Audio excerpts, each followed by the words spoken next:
اتنی تکلیف ہوتی ہوگی حضور کو جب کوئی اپنی داڑھی پر اس طرح چلواتا ہے اور اس کو نالیوں میں بہاتا ہے. تکلیف نہیں ہوتی ہوگی حضور کو؟ حضور کی سنتوں کو پامال کرتا ہے، حضور نے جو بتایا ہے اس پر عمل نہیں کرتا، اس کی بغاوت کرتا ہے. اگر آج ہمارے ساتھ حضور کی دعائیں نہ ہوتی تو آج ہم پتہ نہیں کب کے ہلاک و برباد ہو چکے ہوتے. اس لیے کہ پہلے کی امتوں پر ظاہری عذاب آ جایا کرتے تھے، دائمی عذاب آیا کرتے تھے کہ بستیاں تباہ ہو جایا کرتی تھیں، بستیاں ہلاک ہو جایا کرتی تھیں، لوگ زمین کے اندر دھسا دیے جاتے تھے. بھائی مچھلی کھانے کے لیے اللہ نے منع فرمایا تھا حضرت موسیٰ کی قوم کو کہ فلاں دن پر آپ مچھلی نہیں کھا سکتے. انہوں نے سرکشی کی کہ نہیں ہم اسی دن کھائیں گے. انہوں نے اسی دن مچھلی کھائی، اسی دن پکڑ کر کھائی تو اللہ نے ان کو بندر بنا دیا، پوری قوم کو بندر بنا دیا. یہ اللہ نے منع فرمایا، انہوں نے بغاوت کی، اللہ نے بندر بنا دیا.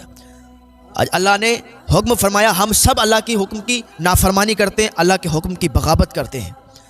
بتائیے ہمارے ساتھ کیا ہوتا؟ کیا ہم پر عذاب نہیں آتے؟ کیا ہم زمین میں نہیں دھسا دیے جاتے؟ کیا ہم بندر نہیں بنا دیے جاتے؟ لیکن ہم کیوں بچے ہوئے ہیں؟ ذرا اپنے گریبان میں جھانک کر دیکھیں.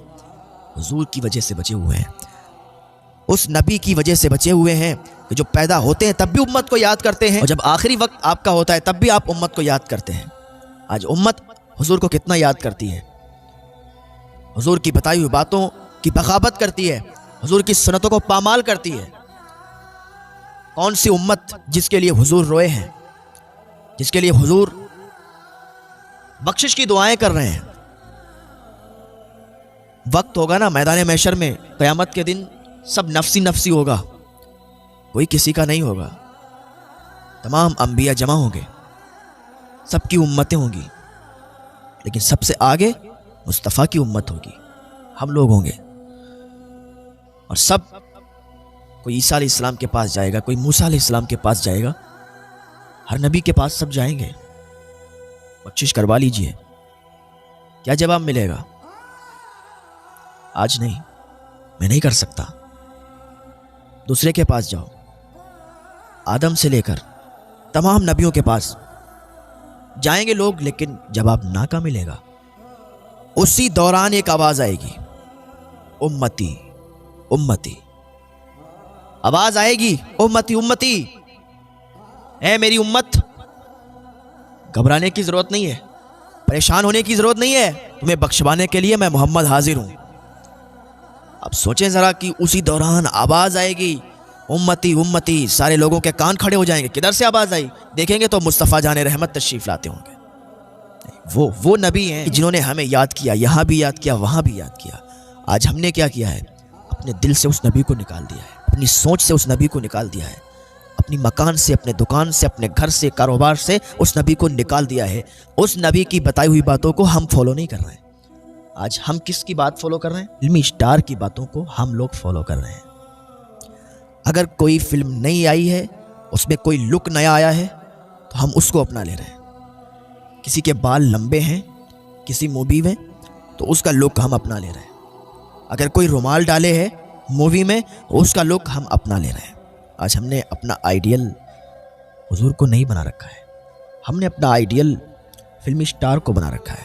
سوچنا آپ کو ہے کہ آپ جس کی امت میں ہیں اس سے محبت کریں گے، اس کی بتائی ہوئی باتوں کو فالو کریں گے یا نہیں کریں گے؟ تو پھر یاد رکھیں، کیونکہ اپنی قبر میں آپ ہی جائیں گے. میں تو سمجھا رہا ہوں اس لیے کہ اگر میں آپ کو سمجھاؤں گا تو مجھے بھی ثواب ملے گا. میرا کام ہی آپ کو سمجھانا. جو باتیں ہم نے کتابوں میں پڑھی اور اللہ اور رسول کے فرمان کو ہم نے پڑھا، ہم وہی آپ کو بتا رہے ہیں. وہ بات اگر ہم نے آپ کو بتائی اور آپ کو برا لگا تو میرا کچھ نہیں جاتا. بھائی مجھے کیا ہے، مجھے آپ کی قبر میں نہیں جانا، مجھے آپ کے ساتھ نہیں رہنا. میں تو آپ کو ایک راستہ بتا رہا ہوں. اللہ اور رسول کا جو فرمان ہے، اگر اس کے تحت چلو گے، اس کے تحت زندگی گزارو گے تو تمہیں فائدہ ہے. میں تمہارے فائدے کی بات کر رہا ہوں، میں تمہارے نقصان کی بات نہیں کرتا. میں وہ بات کرتا ہوں جس سے تمہارا فائدہ ہو. اور آج کا دور تو ایسا ہے کہ اچھی بات بتانے کی بھی لوگ آپ سے پیسے لیتے ہیں، تب آپ کو اچھی باتیں بتاتے ہیں. میں تو آپ کو ایسے ہی فری میں بتا رہا ہوں کہ اللہ رسول کے فرمان پر اگر عمل کرو گے اور اس کے مطابق چلو گے تو تمہاری زندگی آسان ہو جائے گی، تمہارے دکھ ہلکے ہو جائیں گے، تمہارے غم ختم ہو جائیں گے، تمہاری دنیا بھی سنور جائے گی، تمہاری آخرت بھی سنور جائے گی. اللہ اور رسول کے فرامین پر عمل کر کے تو دیکھو، اللہ کی بارگاہ میں آ کر تو دیکھو، پھر دیکھو تمہیں کتنا سکون ملتا ہے۔ کہیں سکون نہیں ہے، کسی جگہ سکون نہیں ہے، نہ شراب میں سکون ہے، نہ جوئے میں سکون ہے، کہیں سکون نہیں ہے۔ سکون کہاں ہے؟ اللہ بذکر اللہ تطمئن القلوب، اللہ کے ذکر سے دلوں کو سکون ملتا ہے۔ اللہ کا ذکر کرو گے، اللہ کی طرف آؤ گے، اللہ کی عبادت کرو گے تو تمہیں سکون ملے گا۔